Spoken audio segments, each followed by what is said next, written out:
You are listening to Overdoing It, the Rhode Island Library podcast.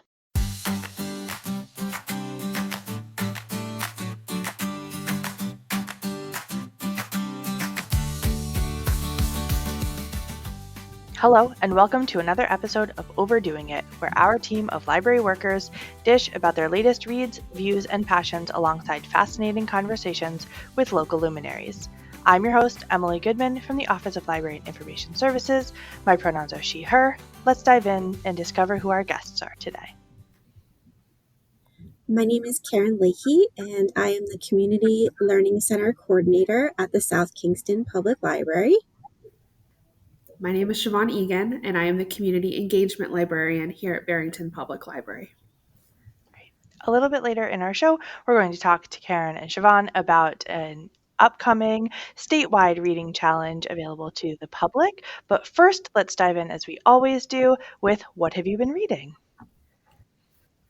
So I recently read The Old Magic of Christmas by Linda Radish, and it dives into a lot of old folklore and traditions, mostly in Northern Europe and the early Americas. It was really interesting. I got to hear some interesting stories about elves and the different versions of Santa and other characters who bring gifts around the Yuletide season. Cool. Is there anything that you sort of learned about that you want to implement into your festive traditions? So the book actually did include some different recipes, and it also included some crafts. So I actually listened to it as an audiobook. So I currently have a physical copy of the book on hold, so I can take a look at the recipes and crafts. And it's actually ready for pickup at my local library. So Yay. After work today, I'll be going to pick it up. One of my coworkers just got a festive cookbook from Jurgen, one of the prior British Bake Off contestants, and it's like holiday Christmassy recipes, but all of the German tradition because he's German, and everything looks so good. So I'm really excited for you to try some things. Well, I have recently finally taken a deep dive into reading Frida McFadden books. I had kind of resisted for a long time because usually if something is really popular, I'm like, I don't need to deal with that. But someone recommended I try her because I do love mysteries and thrillers, and I gotta say, I am hooked. I think at this point I've read like 6 of her books, one right after another, and I'm fully on the Frida train. So I really enjoyed The Housemaid. I think that's the one she's most known for, that whole series. I really enjoyed it more than I thought I would, and very excited to go see the upcoming movie with Sydney Sweeney and other actors. I'm pleasantly surprised by her. That's always really nice when a popular book doesn't let you down. I feel that I avoid the popular ones usually. Yeah, too. And for no particular reason. Sometimes when stuff gets really hyped up, you don't want to be let down by it. Mm-hmm. It's not high literature by any means, but it's very entertaining, certainly page turners. And sometimes you need that, especially during the winter months. I'm reading a book that is not a page turner. It's way cozier, but it's called Songs for Other People's Weddings. And it's from both the author David Levithan, who has written like a lot of YA romance things that I've read and loved. And I'm going to maybe mispronounce his name, but it's Jens Lenkman, who's a Swedish singer-songwriter. And this is like based on his life. So he's the singer-songwriter who one time said or has said to people that he would enjoy playing at their weddings. So people have hired him to play at their weddings, and for every wedding that he plays, he writes a specific song for the bride and groom or the couple that's getting married. And so this is sort of a compilation of different wedding stories where he's playing at these weddings that's all told with this beeline of his relationship with this woman. And they start going long distance. She moves to New York City for a job. She doesn't really move there. She goes there to work on a job. But then ends up staying for like a month or so. And so the whole time they're sort of navigating this shift in their relationship. And so he is like singing at weddings about how beautiful love is while navigating a poor love life himself. And so it's really interesting. It's cozy, and he sings. So I'm listening to the audiobook. He sings his songs that he's written. I think that they're songs that have been written in years past at weddings, and then they're recreating these wedding stories that may or may not be based on the real weddings. As part of the book. So it's nice. I listened to I heard a clip about it on NPR like last year, and then it was a freebie on Libro for the advanced listener copies, and I was like, oh, I'm definitely going to listen to that. It's definitely my speed. So I've been enjoying that. I love that. And I love that with the audiobook, you get that added, feature of having him be able to sing the songs. Cause I'm sure if you're just reading it on the page, it wouldn't be as impactful. So I think that's really cool. See, my problem with that would be that I listen to audiobooks at 2x speed. Yeah, I have to stop and put them at 1 speed for the song and then put them back. Yeah, and if I do it too quick or if I wait too long, because I'm often driving when I'm listening to, so sometimes I can't change the speed while I'm driving, and the narrator comes back and it's really slow, and I'm like, oh no. Oh no. Well, but yeah, it is a challenge. I'm glad I'm in a room with other people who like listening to audiobooks on 2x speed. Last year I listened to The 30 Names of Night by Zane Carter. And in between each of the chapters, there was this like sound effect of like fluttering bird wings. And when you hear that at 2x speed, it was terrifying. And every single time it would shock me. And I'm like driving and I'm like, oh my gosh, what is that noise? So I know you understand that feeling. Yeah, there's a lot of audiobooks that start with a little sound clip. I'm not really sure why, and every time I'm like, this is a bad choice. Why are they doing that? And I'm like, oh yes, it's because I'm listening to it at a speed that music is not supposed to be played at. Yes, so very true.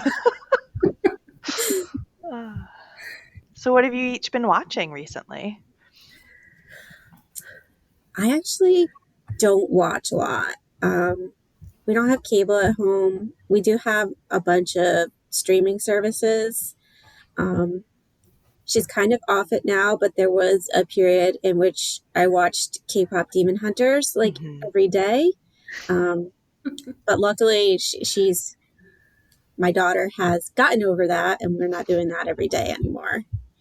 But personally, I don't do a lot of watching for my recreation. I mostly do audiobooks. Once in a while I'll get sucked into something, but mostly it's audiobooks for me. Did you like K-pop Demon Hunters the first time you watched it? Oh yes, I loved it. I thought it was great. I like musicals, so anything with like a very music heavy element like that, I really enjoy. I watched it like on a whim on a plane after it first kind of dropped on Netflix. I didn't think that people were going to be talking about it after I watched it. And I was like, this is great. Loved it. Would recommend it, but like I'm not going to be hype for it. And then everybody got really hype for it. And I haven't watched it again, but I feel like I should. Yeah, I watched it for the first time over Thanksgiving with my sister. And I'd heard the songs. I like had seen it on pop culture, so I knew what was going on. But I really enjoyed it too. I was surprised. Surprised that it did get so hyped up, but I'm super happy that, something as like great and wholesome as that just did so well. It's really cool to see. Definitely. Yeah. Well, I don't know if this is like some undiagnosed ADHD or something, but I tend to rewatch the same TV shows over and over and over and over and over again. So my husband and I are on our probably 10th rewatch of The Office right now. Although we always joke that it's my 10th rewatch, it's his second because he falls asleep halfway through every episode. So every episode is new to him. we watching that, and then my guilty pleasure show, which I am back on, is Married at First Sight. It's a Mm. reality. Um, it's not even dating because these people literally go through this whole process, get matched, and then get married at first sight, and then have to like navigate um, being married to a stranger for like 2 months, and then decide if they want to stay married. But it is my ultimate guilty pleasure show. I love it so much. I get really nerdy with it. I have like a whole spreadsheet where I like make predictions as to whether or not the couples are gonna like choose to stay together throughout the whole like series. And yeah, I just something about it. I just love it so much. In your scientific research, what is the number one indicator that a couple will or won't choose to stay married after the 2 months? So it has to be, um, are they openly communicating? Mm. It's like the biggest thing the whole show hinges on. And I think it's great for any relationship, really, is like, are these people communicating their needs and their wants and how they're feeling? Are they like actively talking to each other? Are they trying to work through things? Or are they just like keeping things bottled up and waiting for this, whole thing to be over? Hmm. So it's definitely the communication. Um, you would think it would be like, oh, like physical attraction and stuff, but it's really, really not. It's like, are people being vulnerable? Are they committing to this process? And are they, going for it? Are they trusting the process and trusting that they're there for a reason? And I will say, the majority of the couples don't make it. They choose at the end of it to get divorced. And um, most of the time, it's totally fine. So they both agree on that. Other times it gets really dramatic, and I love the drama, but I also love to see the people who really do find love through the whole process. Do you have a favorite couple from all the? There are multiple seasons of Married at First Sight, right? There's like 20 seasons at this point, Emily, and I think I've probably seen half of them, so it's very hard for me to to remember. But Mm. like I know there are quite a few couples that are still together, or have kids, have families, and I think that's really beautiful. That is pretty incredible. Yeah. So we are recording in early December. I just want to put that out there for listeners when they're listening in January. But I last weekend went to see Wicked for Good in theaters. It's like the first movie I've seen in theaters in a really, really long time. Um, and I didn't see the first one in theaters. So this was a cool experience for me. The first time I watched, or last year when I watched Regular, the first installment of Wicked, I first watched it on a computer that my friends and I were like sharing over Discord. And then I watched it at my brother's house on like his projected screen in his basement. And so the difference between what I captured in the first watch and what I captured in the second watch, just by having like more space to see what was going on in the visual field, was incredible. There were moments where I was like, I don't remember that happening. And so this time to see it on like the super big screen was really, really cool. And it also reminds me that even though I've seen that musical a handful of times, I never remember the plot points of the movie. Never. Um, but I thought it was really well done, and I didn't mind that it was over 2 hours. Usually with a movie at like an hour in, I'm like, oh,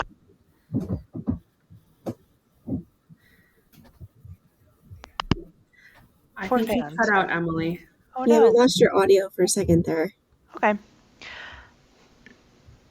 We'll see what happens. Wicked for Good was good. I agree. I saw it over Thanksgiving with my mom and sister, and we all loved it. We were all sitting there like sobbing in the theaters, and it was nice to share that. And I did see the first one in theaters, and I thought it was just excellent. And that was, even though that was so long, I remember sitting at the end and being like, I just want to keep watching this. Like, I Mm. want to see the second part of this so bad. Um, I thought they did a really, really great job. Ariana Grande and Cynthia Erivo were just excellent. And I think they really did it justice and even in my opinion improved upon the play. Mhm. I know Michelle Yeoh, but I don't think that I was a fan before Wicked. Like, to say that I was seeking out things that she was in would not be true. But now that I have seen her in Wicked in both installments, I'm like, oh, Michelle Yeoh's in it? Yeah, I will be watching that. That's good. Did you see it, Karen, or do you have any I memory of haven't. Wicked? I have seen the musical, so I probably will watch the movies at some point, but I haven't watched either right now. Mhm. Well, something to look forward to. We Yeah. both give it a stamp of approval.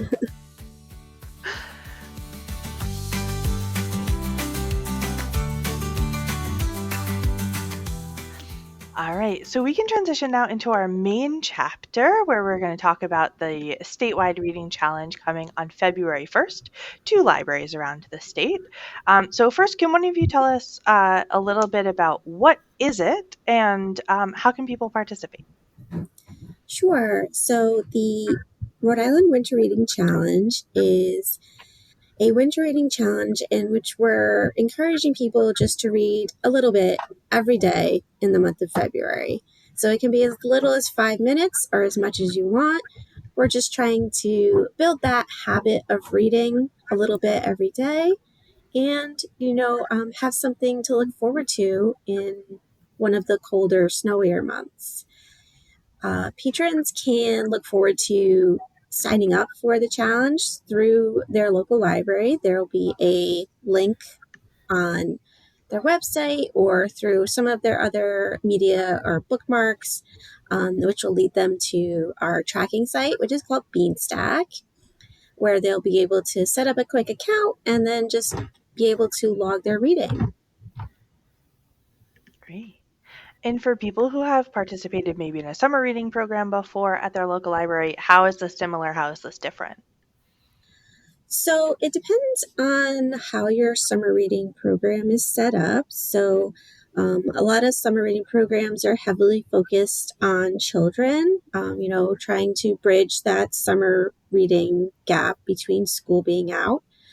Um, so this winter reading challenge is open to all ages. So it is open to anybody who wants to participate. And some summer reading challenges are based on the number of books or pages or time you spent reading.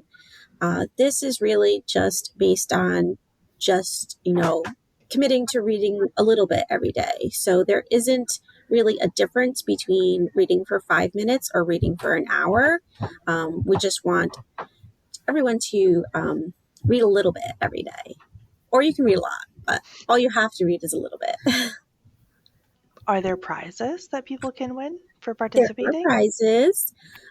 So for reading every day, you're going to earn a raffle ticket every day that you log reading. And if you complete the challenge, that is, read every day for 28 days, you're going to earn an additional 10 raffle tickets. So that doesn't mean very much unless you know what you have in prizes. So we are working on putting together a pool of prizes that we hope people will be looking forward to. We are going to have gift certificates to bookstores around the state, to grocery stores. We are looking into a couple baskets, like a Taste of Rhode Island basket, which would have something like, you know, coffee milk syrup in it and Dell's lemonade mix, those very Rhode Island things. We're also putting together a cozy reader's basket. So it'll have like a blanket, a mug, a bookmark, maybe some fuzzy socks, something that be ideal for winter cozy reading. Excellent. And then just sort of a final logistics question. If somebody's local library, they go in and their local library isn't participating, how can they get in on the action? Yeah, so if someone's local library is not participating, but they would still like to participate, they could join the challenge through another local library. So if there's another library that's within their area in which they wanted to register for the challenge through. They would just only be able to register for one challenge for through one library because it is all going to be statewide, so they only can register once. But if their local library is not participating, then they are more than welcome to choose another library to register through. All right, what are you both most excited about for running this kind of a program? So we ran a similar program to this in Barrington last year, and I was shocked at how popular it was and how many people really enjoyed it. So I'm so looking forward to what, how many people we can reach and what we can do, kind of pooling our resources together and getting a bunch of different libraries involved. I think it's really fun when we can do these collaborative statewide programs and work together and do something fun for our communities. Yeah, I'm really enjoying the collaborative aspect of, bringing together different libraries, different communities to participate in a challenge.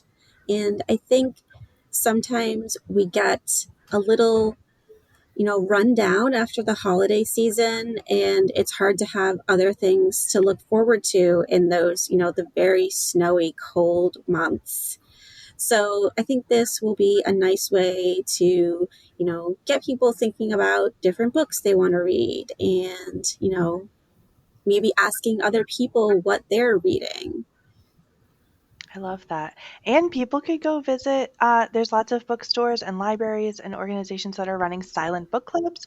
If you got a book for the holidays, maybe you find one of those locally to go read with other people, and then you can all log your time together for your reading challenge.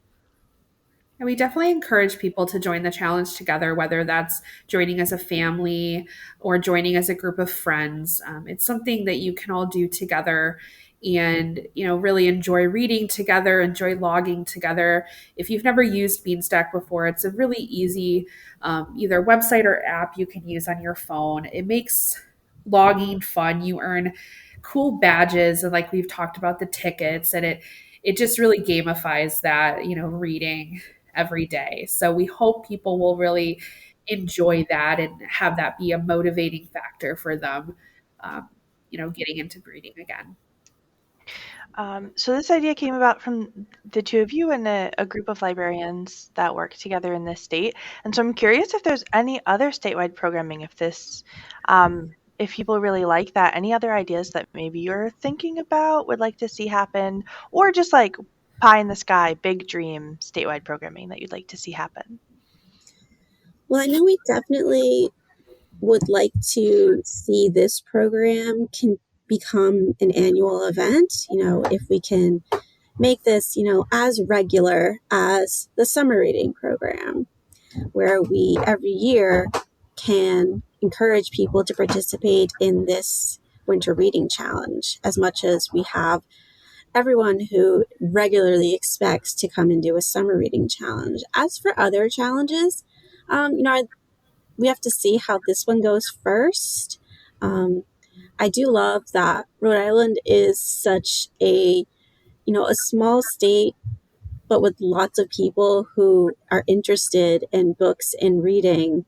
So it would be great to have other challenges too. All right, anything else that you want to mention about this challenge or libraries in general? Well, if you are hearing about this and are interested in this challenge, we do expect to start pre registration for the challenge about 2 weeks before and start to see information about the challenge probably in mid January. Great. Yeah, so people can head to their libraries and find those links to sign up in their local libraries. Beanstack, get support with downloading that app or logging into that website, and start reading and logging starting February 1st. Yes. All right, so we're going to wrap up the show with a segment that we call the last chapter, where we talk about a library or bookish related question. And so, since today we're talking about a challenge that's all about reading every day for a month, that I would ask you, if you had a whole day to design for yourself, what is the ideal time of day for you to sit and read? And as a bonus, what do you have with you while you're reading? Where do you like to do that? Well, I'm a nighttime reader actually. Like I'm a deep into the night, early hours of the morning if I can just, if I don't have anything to do the next day. So I would definitely find myself probably curled up into bed with my Kindle in the dark, just clicking away, reading page after page after page. Do you have like a spotlight light on your Kindle or near? I actually got a Paperwhite last year, so it has the backlit screen, which is really nice because usually when I'm reading at night, my husband is sleeping, and I don't like to disturb him too much. So, having the Kindle, being able to check out books from Libby, and reading like that is great for me. Yeah, I'm also a nighttime reader. Um, I do I do a lot of audiobooks because I like to be able to also do something with my hands. So I think ideally I would love to, get set up with some coloring books or maybe some sort of paint by number, something where I can, be creative but also be listening to the book that I'm reading. I love that. One of my favorite wintertime reading activities is listening to an audiobook and puzzling at the same time. I like when it's sort of dark. I've got just the right amount of light to do a puzzle with my audiobook playing in the background. But for me, I'm more of a morning daytime reader. I can't read at night. I fall asleep. So like I can listen to the audiobooks while I puzzle at night. But otherwise, if I am in bed or in a cozy spot at night, I'm falling asleep. So I feel like I would want to carve out time in the late morning after breakfast, maybe still have a cup of coffee or tea, if I'm going to read a physical book. But yeah, for an audiobook, I could do probably anywhere, anytime. Yeah. I do love to listen to audiobooks in my car while I'm driving. Mm. And, I don't have that long of a commute anymore, but when I do have the opportunity to like go on a longer drive, I'm like, yes, I can listen to my audiobook at whatever speed I want. And it's really rewarding for me. Yeah, I used to occasionally have to drive to Connecticut for a specific appointment.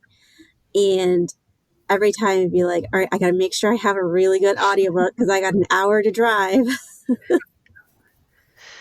Yeah, I always find it tough when other people are in the car with like listening to it sped up. And I'm like, I would love to listen to my audiobook. And even if it's a book that I think the other people in the car would like too, but I'm like, I'm not listening to it at one speed. So I guess we're not doing that. That always ruins a long car ride. It's so true.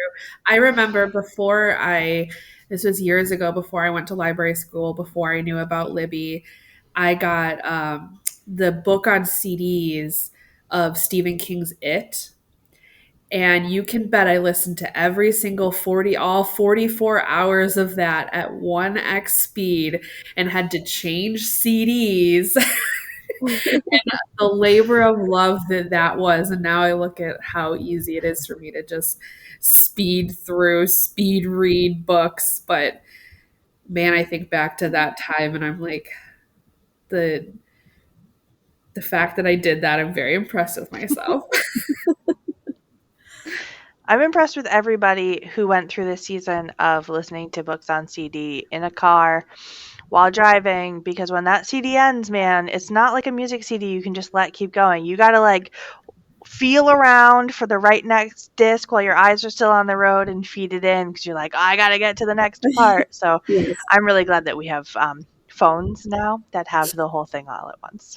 Oh, absolutely. I will say too, because I am such a voracious reader and I sometimes reach my hold limit and checkout limit in Libby. I've kind of explored trying Spotify audiobooks. They give you like 15 hours if you're a Spotify listener. And the amount of times that I've reached that 15-hour limit and they've cut me off in the middle of a chapter, it makes me positively livid. So annoyed. So they don't do that much anymore, but just, when you are a voracious reader and a voracious consumer of books, you try to get them any way you can. Yes. Absolutely. Thank you both so much for joining me for our episode of this week. You're welcome. Thank you for having us. Thank you.